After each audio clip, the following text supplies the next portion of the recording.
안녕하십니까. 3월 3일 오전 김경국TV 시작하겠습니다.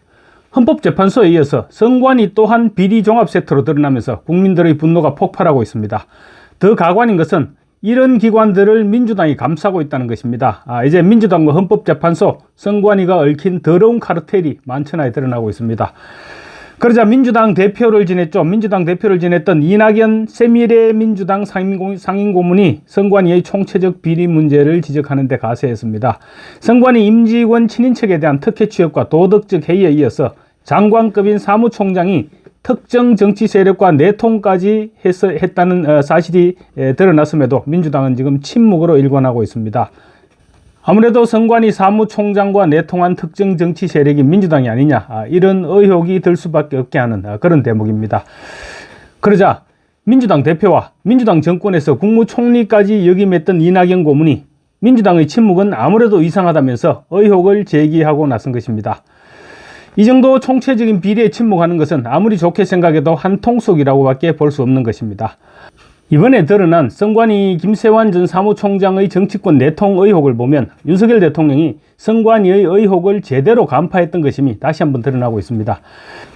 민주당 그리고 선관위와 한통속인 헌법재판소가 윤 대통령 탄핵 심판을 하면서 부정선거 이슈를 한사코 외면했던 이유가 지금 속속들이 밝혀지고 있습니다. 이낙연 고문은 어제 2일 페이스북을 통해서 선관위는 민주주의의 기본인 선거를 관리하는 헌법기관으로 선관위의 공직자라면 최일선에서 민주주의 제도를 지킨다는 사명감과 직업윤리를 가져야 한다. 그런 기관에 총체적인 공직기강 회의가 일어났다는 것은 참담하고 한심한 일이라고 혀를 찼습니다. 그러면서 민주당에 대해서 직격탄을 날렸습니다. 이 고문은 이상한 것은 거대 야당인 민주당의 태도다. 입법권을 사실상 독점한 압도적 다수 의석의 야당이 이 문제에 침묵하는 것은 아무래도 이상하다. 아무도 책임지지 않고 제대로 처벌받지도 않는다면 선거에 대한 국민의 신뢰를 무너뜨리는 것이고 성실하게 노력하면서 일자리를 구하는 청년들에게 죄를 짓는 일이라고 질타했습니다. 민주당의 의혹의 눈길을 보내고 나선 것이죠. 민주당의 태도는 누가 봐도 분명히 이상합니다. 명색이 선거에 의해 선출된 표를 얻어먹고 사는 집단이 이런 집단 비리를 감싸주는 것은 한통속이 아니면 있을 수 없는 일입니다. 한통속이라고 하더라도 유권자인 국민을 무서워한다면 이렇게 감싸고 돌 수는 없는 것입니다. 그렇지만 선거에서 심판을 받지 않을 자신이 있다면 상황은 달라질 수 있죠. 지금 민주당이 이렇게 국민을 무시하는 것은 선거에서 이길 수 있다는 확신이 있기 때문이 아닐까요? 돌이켜보면 지난 2020년 21대 총선 때도 문재인이 그렇게 개판을 쳤는데 민주당이 압승을 했습니다. 또 지난 22대 총선 역시 마찬가지였습니다. 여당 내에 여러 잡음이 있기는 했습니다. 그렇지만 이재명이 그렇게 공천을 개판치듯이 밀어붙였던 것은 총선에서 승리한다는 확신이 있었기 때문이 아닐까요? 선관위는 물론이고 선관위의 비리를 감시하지 못하도록 막아주는 헌법재판소, 그런 헌법재판소와 선관위를 한꺼번에 감싸 안는 민주당, 거대한 커넥션의 구린내가 진동을 하고 있습니다. 특히 선관위의 친인척 취업 비리는 공무원이 되기 위해 몇 년씩이나 머리를 싸매고 공부를 하고도 낙방을 거듭하는 2030 세대들에게 엄청난 상실감과 허탈감을 안겨줬습니다. 이런 심각한 사안에 눈 감는 야당이 어떻게 청년 정책을 얘기할 수 있고 정의사회를 입에 담을 수 있다는 말입니까? 감사원의 선관위에 대한 직무감찰을 실시해서 실태를 발표했던 결과는 절망적이었습니다. 2013년부터 23년까지 291차례의 경력 채용에서 무려 878건의 규정 위반이 적발됐는데 그런 조직은 이제 문을 닫아야 하지 않겠습니까? 합격 내정자 리스트가 공공연하게 나돌고 있고 면접 점수를 직접 조작하는 등의 과정을 거쳐서 최소 10명의 전현직 직원 자녀가 부정 채용된 것으로 드러났습니다. 친인척과 지인까지 합친다면 그 숫자는 상상을 초월할 것입니다. 이를 추구하는 감사원 감사 과정에서 믿을 수 있는 친인척 채용은 선관위의 전통이다. 이런 항변도 나왔다고 합니다. 도대체 선관위가 무슨 불법적인 일들을 얼마나 하고 있길래 비밀을 잘 지키는 직원을 채용했어야 한단 말입니까? 이낙연 고문도 선관위 인사들이 선관위를 가족회사라고 부르며 간부 자녀들을 마구 채용했다고 한다. 무단 결결을 하고 거부회를 부정 수령한 사례도 드러났다. 상상을 뛰어넘는 총체적 비리라고 지적했습니다. 그럼에도 현행 헌법으로는 선관위에 대한 관리 감독 방안이 마땅치 않습니다. 중앙선관위가 독립적 헌법기관으로 돼 있어 행정부 소속인 감사원의 감찰 범위 밖에 있다고 헌법재판소가 판결을 했기 때문입니다. 헌법재판소는 국회, 법원, 헌법재판소와 같이 독립적인 헌법기관인 선관위를 감사원이 감찰하는 것은 헌법에 위배되는 것으로 판단을 했습니다.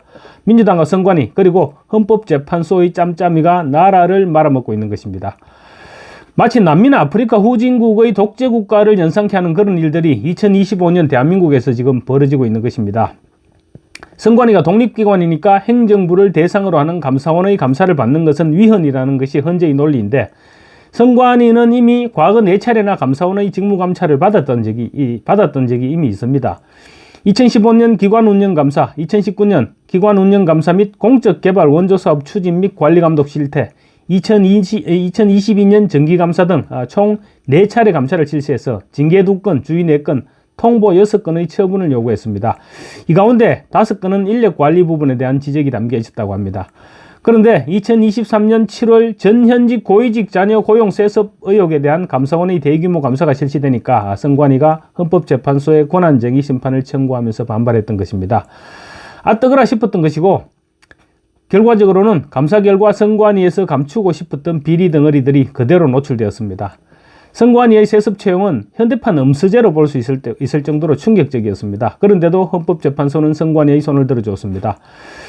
헌법재판관 8명 가운데 6명이나 지역선관위원장 출신이었다는 것만으로 설명이 부족합니다. 제가 이 부분과 관련해서 제가 어저께 4명이 지역선관위원장 출신이라고 말씀드렸더니만 여러분들이 지적을 주셨습니다. 감사합니다. 특히 심각한 것은 헌법재판소의 판단이 선관위의 비리를 용인하는 방향으로 흘러가려는 그런 조짐을 보이고 있다는 점입니다.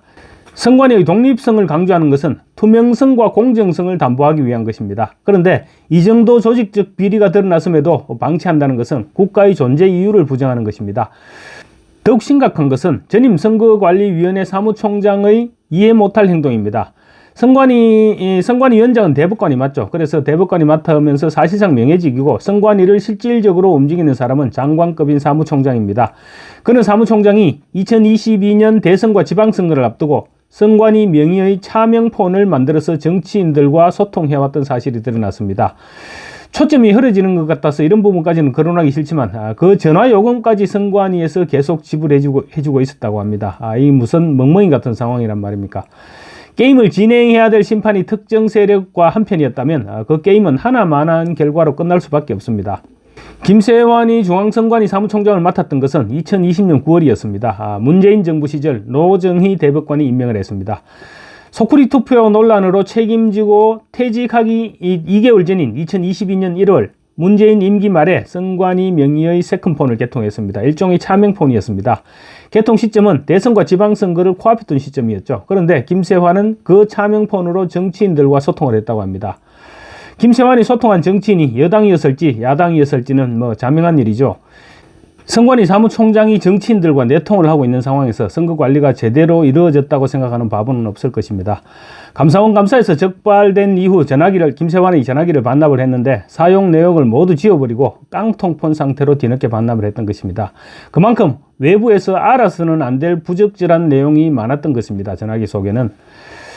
김세환이 그렇게 깡통폰으로 해서 뒤늦게 반납한 것은 공용물건 은닉죄이자 증거인멸입니다. 이런 선관위를 어떻게 신뢰할 수 있습니까? 이런데도 선관위의 부정선거 개입이 없었다고 믿는 사람들은 도대체 어떤 사람들입니까? 장관급인 사무총장이 특정 정치 집단과 몰래 소통하면서 업무를 진행하는 선관위를 어떻게 신뢰를 하겠습니까? 그런데도 헌법재판소는 대통령 탄핵 심판에서 윤 대통령 측이 줄기차게 요구했던 부정선거 입증을 위한 증거 절차를 모두 기각을 했습니다. 이런 탄핵 심판을 누가 수용할 수 있겠습니까?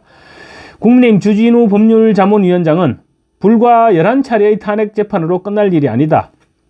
선관위 사무총장의 차명폰 정치 장사가 새로이 드러난 만큼 탄핵 심판 변론을 제기해서 선관위 시스템에 대한 증거 조사가 불가피하다고 주장을 했습니다. 선관위는 국민의힘 나경원 의원이 지적을 했듯이 그야말로 비리 종합 선물 세트임이 드러났습니다. 선관위의 문제점을 정리하자면 이렇습니다. 가족회사로 불릴 정도로 친인척 특혜 채용이 관례화되어 있었고 들킬 것 같으니 증거를 인멸하려 했습니다. 또 본업인 선거관리는 개판이었고 장관급인 선관위 사무총장은 선관위 예산으로 개통한 세컨드폰으로 정치인들과 밀담을 나눴고 심지어 퇴직 후에는 선관위가 그 전화기 요금까지 대납해주고 있었습니다. 이런 선관위를 헌법재판소는 감사원 감사 대상이 아니라고 했고 민주당은 이를 감싸주고 있는 것입니다. 헌법재판소는 이런 선관위가 진짜 공정한 선거 관리를 할 수 있다고 생각하고 있는지 묻지 않을 수가 없습니다. 윤석열 대통령을 탄핵시키고 구속시키는 최천병으로 미친 듯이 설치되던 오동훈 공수처장이 지금 검찰의 수사 대상이 됐고 검찰 소환이 오늘 내일 하고 있는데 민주당이 어떻게 하고 있는지 헌법재판관들이 잘 살펴볼 필요가 있을 것입니다. 민주당은 벌써 오동훈의 용도가 끝났다고 판단하고 토사구팽시키고 있습니다. 그 다음은 헌법재판관들 자신이라는 점을 잊어서는 안 될 것입니다. 헌법재판관들은 아직 되돌릴 수 있는 기회가 있을 때 비정상을 정상화시켜 놓는 것이 그나마 죄를 줄일 수 있다는 사실을 깨달아야 될 것입니다. 감사합니다.